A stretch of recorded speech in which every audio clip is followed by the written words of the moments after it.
Bonjour tout le monde. Aujourd'hui, la Fondation du Centre Jeunesse de Montréal devient officiellement la Fondation des jeunes de la DPJ.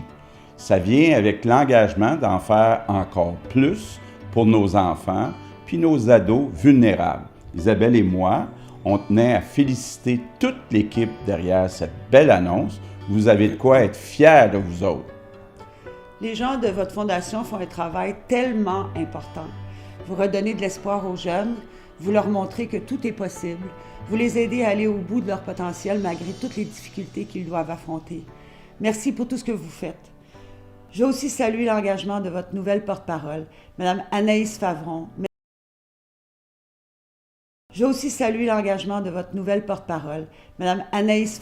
Merci d'être là pour porter la voix de tous ces jeunes.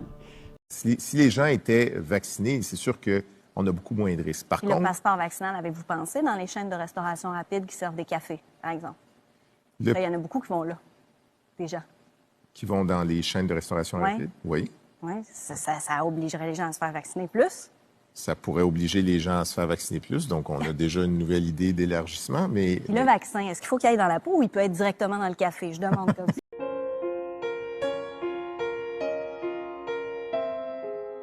On a eu une prise de conscience au Québec dans les dernières années sur l'importance d'en faire plus en protection de la jeunesse. Nos enfants, nos jeunes, c'est ce qu'on a de plus précieux. On doit les placer au sommet de nos priorités.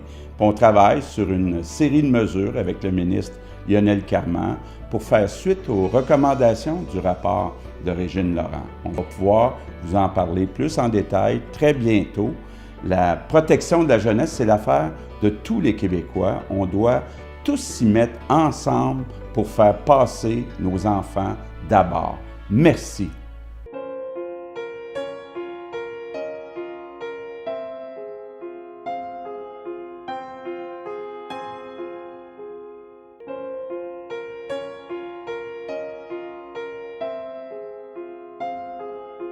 Vos mains, l'avenir des enfants et des familles. Il y a une remise en question fondamentale sur la primauté du lien familial biologique. Pensez dans votre rapport préliminaire, oui. Mme Laurent. Mais ça veut dire un méchant coup de barre. Allez-vous, M. Carman, êtes-vous prêt à remettre ça en question?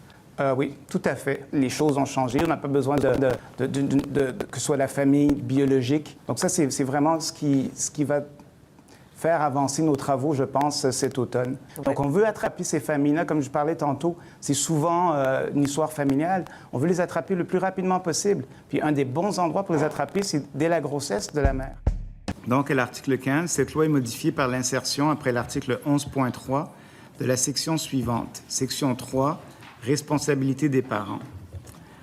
11.4. Une intervention faite en vertu de la présente loi auprès d'un enfant ne prive pas ses parents des droits qui leur sont conférés et ne les soustrait pas aux obligations auxquelles ils sont tenus en vertu du Code civil à titre de titulaire de l'autorité parentale, sauf si une disposition de la présente loi prévoit le contraire.